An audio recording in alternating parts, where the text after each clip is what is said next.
The Stage Door Show, celebrating the independent artist. With your host, Dave Hondel. Hi everyone, welcome to The Stage Door Show. I'm Dave Hondel. Tonight my guest is a wonderful artist out of Germany. Her name is Pia Baris. Pia's new single, I Know, is now available on all streaming platforms, and I can't wait to get into the making of the track. So let's bring her in now. Hi Pia, welcome to the show. Hey, thank you for having me. Absolutely. I know we talked a little bit before we started recording, but I got to tell you, I mean, before we get to I Know, I got to tell you, I listened to Bittersweet. I listened to a lot of tracks, like a record.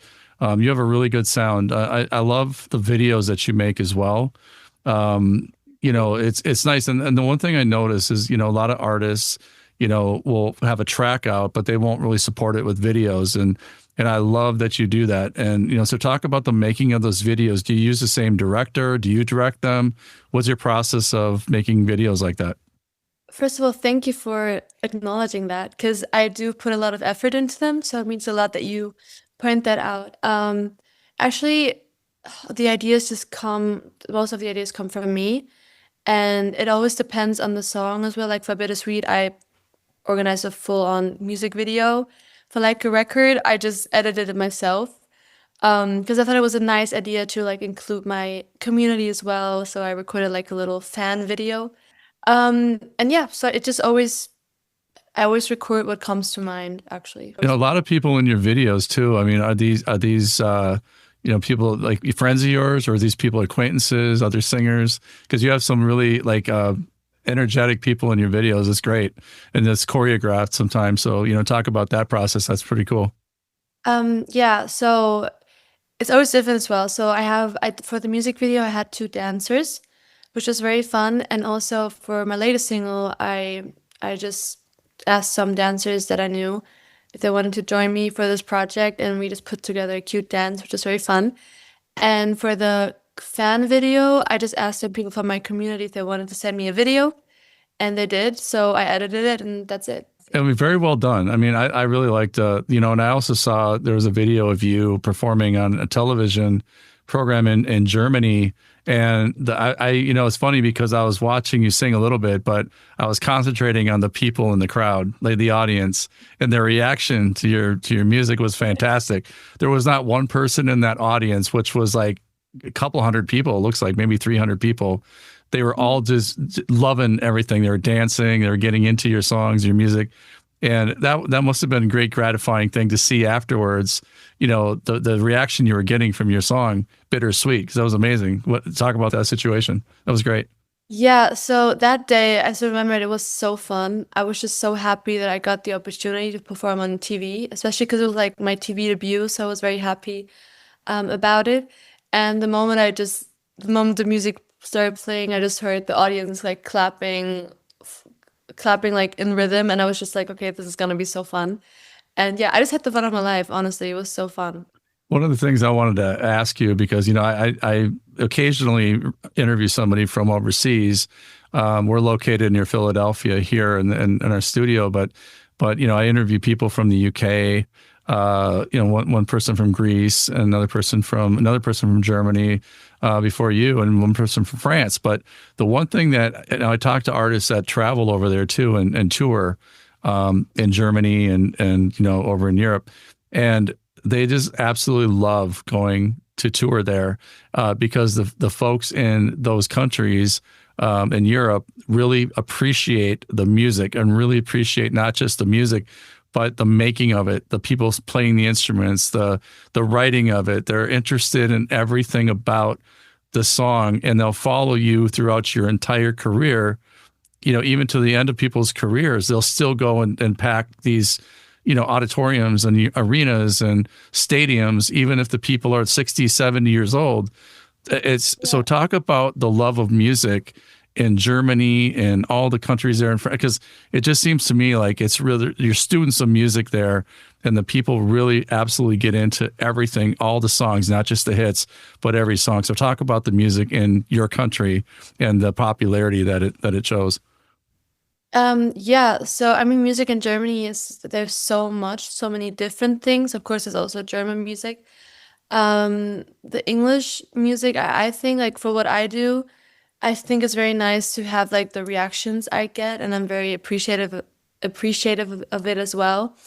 I did also notice, yeah, like especially on TV, I was like, it's crazy how into it they were, like from the beginning. They didn't even doubt it. They were just full on into it, which is just so nice for an artist It as was well. sincere too. You could tell they loved it. Yeah, so that's like the best thing you can have when you perform, like when you see that the audience is having fun and you're like, oh, this is so fun. Um, yeah, so I think it's just in general the appreciation, like you said, like for music and for singing and all those kind of things. And yeah, I think it's just a general thing, honestly. So where do you typically perform? I mean, I know you're in Germany, but do you I guess perform other places other than Germany? I mean, do you travel? Or right now, do you record and perform locally? Do you perform other places as well? So that's my like I would love to perform more outside of Germany as well. That's what we're kind of working on as well because I've been working on a lot of music, and I really am looking forward to performing more since I have a lot of fun with it. So at the moment, I'm just like performing more in Germany, but I would love to like perform outside of it as well, especially because like my audience is like a bit all over the place. So I'd love to reach everyone that I can. Yeah. And I mean, really, shout out to like social media, because when I was started in the music business a long time ago, I mean, there was no social media at all. I mean, everything had to be signed to a big label to get distributed, and and then you got to show up in whatever store sold CDs or DVDs or whatever. Yeah. But with social media, I mean, the streaming platforms and the Instagram and Spotify and all the different places you have, I mean, you really have the opportunity now. There's really no excuse for an artist that works hard and who puts the videos out and puts the content out and answers their fans on social media and things like that. There's no reason they can't be successful no matter where they live in the world, really. So how has social media been for you? Because I know you have a lot of followers. I think 14,000+ on Instagram. But you're also very active on social media too. So talk about the importance of being an artist, but also being active with your fans on social media and have them and you're very I guess active where people see you all the time, and you don't let long lapses go before you post something. It's you post something pretty regularly, I see on your Instagram. So talk about the importance of marketing yourself like that. So social media, I think, is so important, especially as someone who grew up with it. Like, I don't know a world without social media. Um, yeah, so especially as an artist, I think it's so important to put yourself out there and to like create your own little world. That's what I'm doing at the moment, I'd say. I'm creating my little Pia world, Yeah. and I'm inviting everyone I can into it. And I think like what I've like experience this year is so cool because I feel like I'm building a community which is so special to me, like people that actually like want to listen to your music and that care about what you're saying in your songs. So I think that's what social media really is about for as an artist, to reach the people that want to listen to you and to also like put yourself out there and to tell the world about yourself more. I think that's very important, and those are the two main things. I mean, of course, there are also some aspects that are a bit, I mean, there are always like negative aspects as well, but I think it's important to focus on the positive side to really make the best out of it. So yeah, I really think it's so important. And thank you for saying that. Like, I really think social media helps you a lot as an Yeah, artist. I completely agree. And things, I interview a lot of people. A lot. It's like my 300th episode, so I interview a lot of artists. But the one thing I do notice is that there's a huge distinction between somebody who is active on social media and who puts out a lot of content and people who don't. And the followers, some people say, well, it's not about the followers, it's not about the listens. Well, it really is. If you're going to make it your business, if you're going to be in the music business, that's what it is. It's called a business for a reason. And, if you just want to be an artist, there's nothing wrong with that. People are fine just, singing and just putting out content just for their friends or whatever, that's fine. But people like yourself who are serious about it and who want to do this for a living and make it, and continue to grow as an artist, it's important to stay with the times, and things always evolve and change. And it's not just, streaming platforms now and social media, but there's continuing to, there's new apps that come out. There's new, social media sites that come out. It's almost like you got to stay ahead of the game and, and get those algorithms, right? I mean, so it's all about the hashtags and the, the mentions and, so talk about that. How do you figure all that out? Honestly, I don't know. I just go with the flow. It's always changing as well. Like there's not, I don't think there's a recipe. I think it's just like you just have to stay constant, like you have to find your niche and you have to find your, like, also like the branding, I think is so important that that you have a brand and that you have something you stand for. And if you pursue that constantly, you will get like rewarded properly. That's well said. I completely agree with you. It's about branding, and and the thing also we talk a lot about is to be yourself and to write and put out the music that's true to yourself, and and that group will come, will eventually be attracted to what you're, if they agree with what you're saying and they love what you're saying, they're going to continue to tell their friends, hey, come check this person out. And then you're going to grow your fan base. And, typically if you do it organically like that, it typically stays longer because, that's the kind of music people like. And it's not just a one-hit wonder and they just, okay, well, what have you done for me lately type of thing? I'm going to go to somebody else. They're going to stick with you throughout your entire career. I've seen it. If you do it that way and you're not trying to be somebody else. So talk about your music. I mean, how do you write your music and what inspires you, I guess?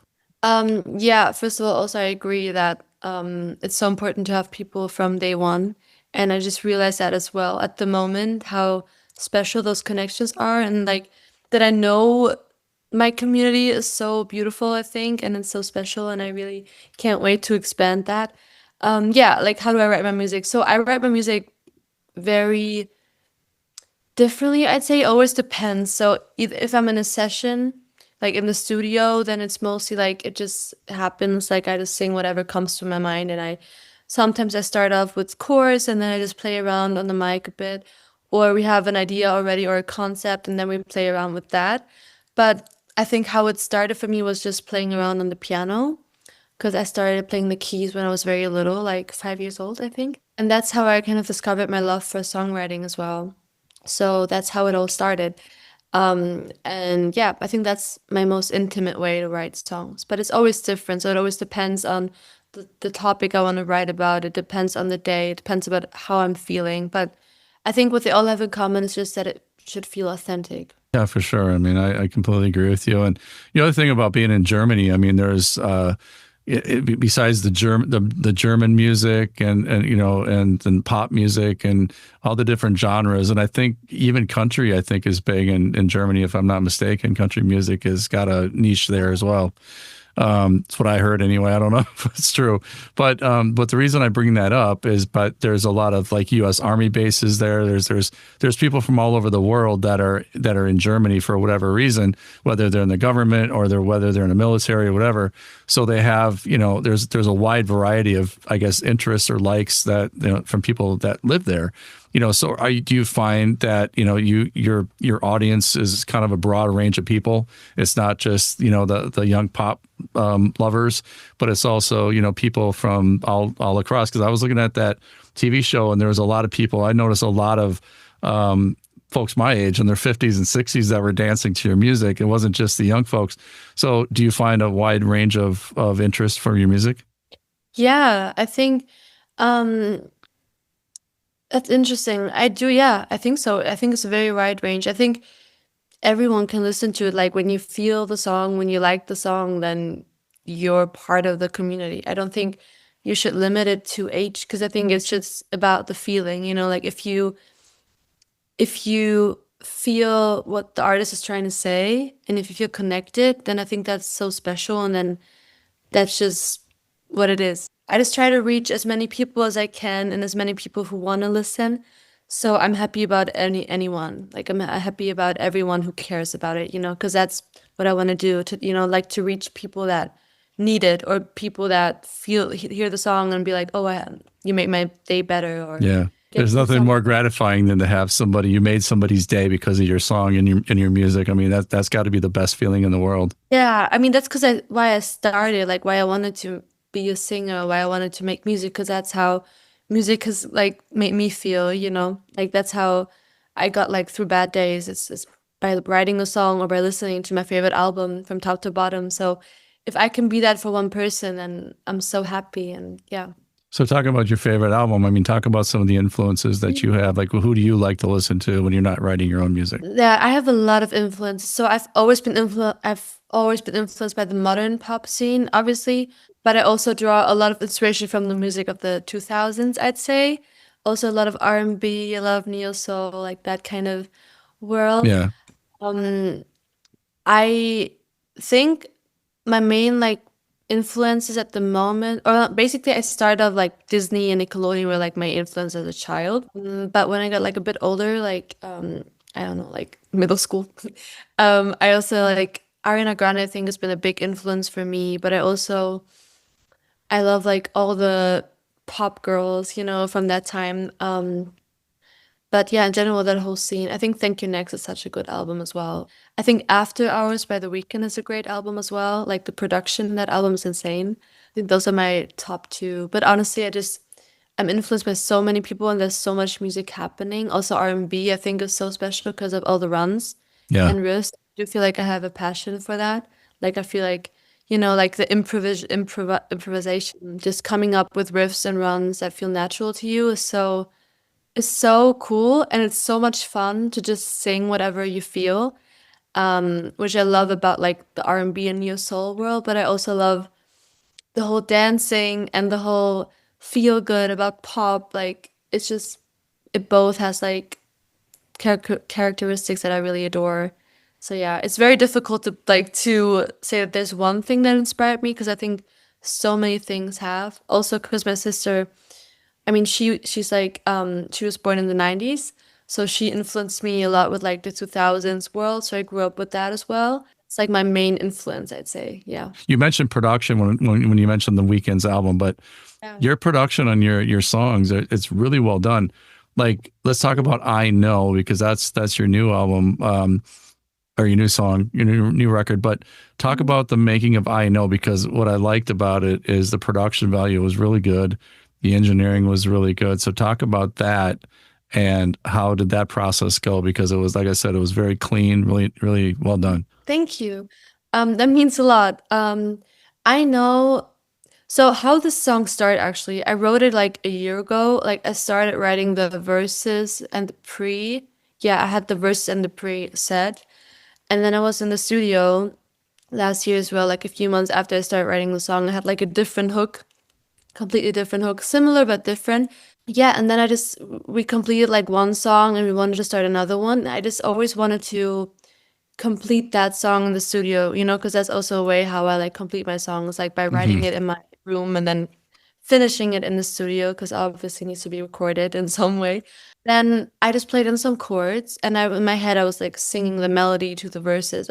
I know, and it just matched. And I was like showing it to the producer I was working with, and he was like, "Yeah, let's do it." So that's how we kind of put together the song. And the production, it was so much fun. Like I also was very involved in the production process, like with the ideas, and it was so much fun. Also, like the intro part, like the duh, duh, duh, duh. I think that was yeah, that just came. I think I sang the melody, and then we played it onto the keys. I don't know. I like that intro and outro so much, especially because for me the intro is like like the intro and the outro both complement each other in a way if you listen to it, because the outro is just like a bigger version of the intro, like because there are more instruments in the outro. So I think that's very cool, and I just love the layering and everything. And from the vocal aspect side, like I added a lot of layers and a lot of harmonies and a lot of ad-libs, which I think is so fun. Like once I start with like harmonies, I'm like unstoppable. That's great. I just had a lot of fun with that as well. Yeah, no, it was really well done, and all your music, like I said, I love Bittersweet. All your music I listened to was amazing. So talk about the future, I guess, what is the one venue, I guess, if you could play, the one place that you could play, dream venue, it doesn't matter, like sky's the limit type of thing. What would that place be? Because we're going to call it out to the universe right now that you're going to play there. So what's the one place that you always wanted to play that haven't yet? Oh my God. So I have, okay, I'm gonna say something that I Sure. dream of. I mean, of course, like Madison Square Garden Of is like course. one That was my place. second home for 10 years. Yeah, and for me, because I've always watched like the shows from home. I've always loved the venue, and I just think it's so special, and I think it Have you would ever be been so. there? No, sadly, no, but I hope. Well, if you ever go there, I've been there hundreds of times, and it's when you walk in, there's like there's an aura when you walk in Yeah. of people that have played there and performed there in the Yeah, I big saw events, that. not just sports, but concerts, you name it. And just to walk in that place, you look around and it's like, this is crazy that I'm in Madison Square Garden right now. And the way Yeah. it's built, it's actually built above ground, above the street. There's a Penn Station is below it, so there's all this stuff going on below it, and it's actually up like 2 stories. The basement part of it. So it's the way it's built is really cool too. So if you ever get a chance and you go to New York, you got to check it out. It's pretty cool. But you will play there someday. That's like I said, we're going to put it out to the universe. um, Absolutely. the other thing is, I guess where do you want your career to be in the next 3 years? I mean, short term, right now, I know you're recording a lot, performing, you want to tour eventually, but what do you want to be in 3 years? And where do you see your career being in 3 years? I see myself having put out a lot more music. Also an album. But also touring. Like those two, I think that combination is the dream. And to have like the community to tour. So I think that would be amazing. And that's my dream at the end of the day. So yeah. That's cool. And like, where do you want to tour? I mean, like, do you want to do like world tours, European tours, US tours? I mean, I guess what kind of tours are you looking to eventually do? Honestly, I mean, I would love to tour everywhere that where I can. Yeah. You know, um, Where your fans are, right? yeah, Yeah. like as long as I can reach them, I'm there. Yeah. I mean, of course, I think it's always divided between like Europe and then like I don't know the States or other continents. Like I mean, like America and other continents. Yeah, so I think anywhere, honestly, where I can, I'd love to perform. Also, because I love to see like different parts of the world as well. You know, like can and then you kind of connect that because you learn to know on other cultures while touring. So that's kind of fire. So that would be Yeah. amazing. Yeah, that's what I always tell everybody. It's like even if you're not a musician, tour the world because, I've been very few places outside of the United States. I've been, a couple. I went to, Europe, to the UK one time, but it just that one visit, made me realize that there's so much out there and there's and my wife and I, in fact, she was watching this today. We watch YouTube videos of people doing nothing but cooking or just eating or going Yeah. about their lives, and there's no sound or anything, and nobody's saying anything. But it's so interesting to me how people live around the world. And so it opens your eyes to what else is out there. And I think that the world will be a much more inclusive place if people just realize, what else is, how people live around the world. And I think you have appreciation for what you have too when when you go around and see other parts of the world. So I think it's a great thing to do for sure. And Yeah. being a musician, you get to not only experience that, but you get to bless people with your music at the same time. So truly amazing. So before we go, there's a question I want to ask you. When it's all said and done, what kind of legacy do you want to leave to your fans and to your loved ones, and when it's all said and done at the end of your career? That's a very interesting question. I actually never thought about it that way. I think it's just always you think about all the things you want to do, and you never really think like, and the things you want to do at the same time should be a legacy. So for me, when I think about the artists that I look up to and about the music that the way the music of them has impacted me, I want to be able to. I want my music to reach people even after I don't make it anymore. I want it to be timeless in a way, I think. Like not timeless, but in a negative way, but timeless in a way where you can still relate to it, or where you can still listen to it and feel better, or where you have like a connection with it. Because for me, like my favorite songs, I always have like an image, that I picture with it. Like I'm like, oh, I was in that situation when I first listened to that song. And I think Yeah. those songs are the most special. And also like the connection you have to that artist is also the most special. So if I could be that, that would be amazing, because that will last forever. Because I think the music that I have that connection with will last forever, because it will never, that those memories will never leave you. So I think that's my number one thing. And also, I don't know, and also just show like just sing. I don't know. I think singing is just a legacy as well, like your voice. Yeah, well, I love that. I mean, that's a great legacy, and I think, you have a really huge future ahead of you, a bright future, and that's you have a great audience already, and it's going to continue to grow. And your new song called "I Know" is out now, right? Correct? It's on all streaming platforms. Yeah. And so what else are you working on right now? I mean, what other singles you have anything on the horizon? Yeah, I'm working on new music all the time. Yeah, I'm working on a new single. I can't say too much yet, but I'm working on it. And also other stuff. But yeah, I'm always working. That's good. Well, that's good. Always working is a good thing. So Pia Baris, Piabaris on Instagram, and what other social media are you on that our listeners can check you out? TikTok, everywhere, Pia Baris. Just type it in. Or Google Pia Baris, and you'll see everything, right? Exactly. Fantastic. All right. Well, Pia, it was great to interview you, and great to have you on the show tonight. And I know it's very late there for you, and so thank you for joining us so late. And you're always welcome back, of course, on the show. And best of luck to you on your new single, "I Know," and continued success in your other singles, which I see are doing very well right now. So again, best of luck, and can't wait to see what your future holds. Thank you so much for having me. It was so much fun, and I can't wait.